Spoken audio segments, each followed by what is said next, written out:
आप सभी भक्तों को राधे राधे, जय श्री कृष्णा। भारत में यूँ तो अनेकों मंदिर है, किंतु भारत के उड़ीसा राज्य के पुरी धाम में स्थित है जगन्नाथ जी मंदिर। श्री जगन्नाथ जी मंदिर से लगभग 12 किलोमीटर दूरी पर स्थित है श्री साक्षी गोपाल भगवान जी का मंदिर। साक्षी गोपाल जी का मंदिर इस बात का प्रतीक है कि जब जब भक्त को भगवान की आवश्यकता पड़ती है, भगवान भक्त के लिए गवाही देने भी आ जाते हैं। चलिए जानते हैं साक्षी गोपाल भगवान की कथा। कथा के अनुसार एक बार दक्षिण भारत में विद्यानगर नाम के एक गांव में एक अमीर वृद्ध ब्राह्मण रहा करता था। वह हमेशा से ही वृंदावन जाने की इच्छा रखता था, किंतु वृद्ध होने के कारण वह जा नहीं पाता था। एक बार उसे पता चला कि उसके गांव का ही एक युवक वृंदावन जा रहा है, तब वह भी उस युवक के साथ चल पड़ा। जब युवक और वो ब्राह्मण दोनों एक साथ वृंदावन गए, तब उस युवक ने रास्ते में वृद्ध ब्राह्मण का बहुत ध्यान रखा और उसकी बहुत सेवा की। दोनों ने वृंदावन जाकर बिहारी जी के दर्शन किए और वृद्ध ब्राह्मण युवक से बहुत ही प्रसन्न हुआ और उसे खुश होकर वचन दे दिया कि वह अपनी पुत्री का विवाह उस युवक से करवाएगा। तब उस युवक ने कहा कि एक बार आपको अपने परिवार वालों से पूछ लेना चाहिए, और दोनों अपने अपने घर लौट गए। अपने घर लौटने के बाद वृद्ध ब्राह्मण ने सोचा कि कहीं वह अपने पत्नी और बच्चों से यह बात बताए कि उसने अपनी पुत्री का विवाह बिना किसी से पूछे उस युवक से तय कर दिया है, तो उसके परिवार वाले गुस्सा हो जाएंगे।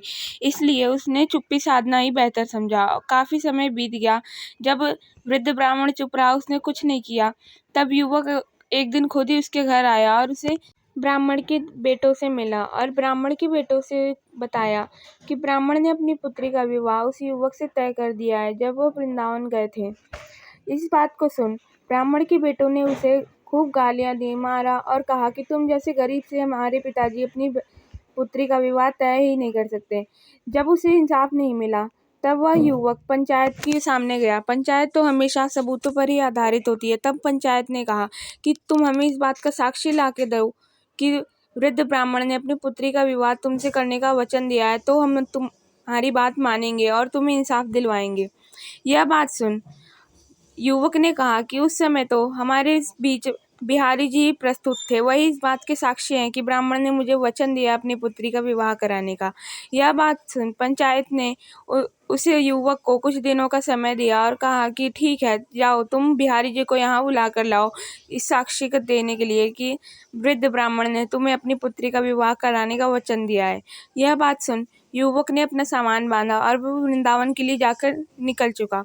वृंदावन जाकर वह बिहारी जी के सामने फूट फूट कर रोने लगा। तब बिहारी जी ने उसे दर्शन दिए और उसने बिहारी जी को बताया कि आपको मेरे साथ साक्षी देने के लिए चलना होगा। तब बिहारी जी ने कहा मैं तुम्हारे साथ चलूँगा तो सही, किंतु एक शर्त पर। शर्त यह है कि रास्ते में तुम आगे आगे चलोगे और मैं तुम्हारे पीछे पीछे चलूँगा, और ध्यान रहे यदि रास्ते में तुमने पीछे मुड़कर देख लिया तो मैं वहीं पर मूर्ख बन जाऊँगा और मैं आगे तुम्हारे साथ रास्ते में कहीं नहीं जाऊँगा। युवक ने कहा यह तो ठीक है प्रभु, किंतु मैं आगे आगे चलूँगा तो मेरे को कैसे पता चलेगा कि आप मेरे पीछे पीछे चल रहे हैं। तब भगवान श्री कृष्ण ने कहा जब तक मैं तुम्हारे पीछे पीछे चलता रहूँगा तुम्हें मेरे पायलों की आवाज़ सुनाई देगी। जब तक तुम्हें मेरे पायलों की आवाज़ सुनाई दे तुम समझ लेना कि मैं तुम्हारे पीछे पीछे चल रहा हूँ। तब युवक ने कहा ठीक है, और दोनों जने एक साथ विद्यानगर के लिए निकल गए। अब रास्ते में आगे आगे युवक चले और पीछे पीछे बिहारी जी चले। जब वह लगभग गांव के बाहर पहुंच गए थे, तभी वहाँ गांव की मिट्टी गीली होने के कारण भगवान श्री कृष्ण के पैर उसी में कीचड़ में धंसने लगे, जिस वजह से उनकी पायलों की आवाज़ आना बंद हो गई। तब युवक ने सोचा कि बिहारी जी की पायलों की आवाज़ नहीं आ रही, क्या वह चले तो नहीं गए, और उसने पीछे मुड़कर देखा।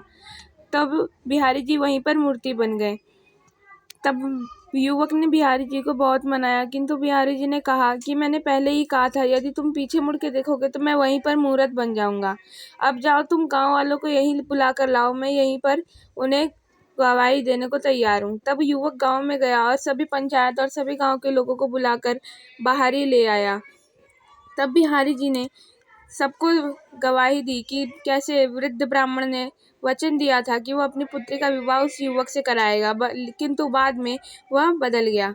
भगवान श्री कृष्ण की गवाही सुन सभी ने उस युवक से क्षमा मांगी और भगवान श्री कृष्ण को प्रणाम कर उनके दर्शन किए। उसके बाद उन्होंने वृद्ध ब्राह्मण की बेटी और उस युवक का विवाह करा दिया।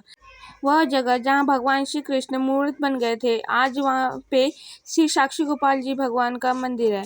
यह मंदिर जगन्नाथ जी मंदिर से लगभग 12 किलोमीटर की दूरी पे आज भी स्थित है। यदि आप जगन्नाथ मंदिर जी जाएं तो साक्षी गोपाल मंदिर भी अवश्य जाएं। वीडियो अच्छी लगे तो लाइक शेयर एंड सब्सक्राइब जरूर करें। राधे राधे, जय श्री कृष्ण।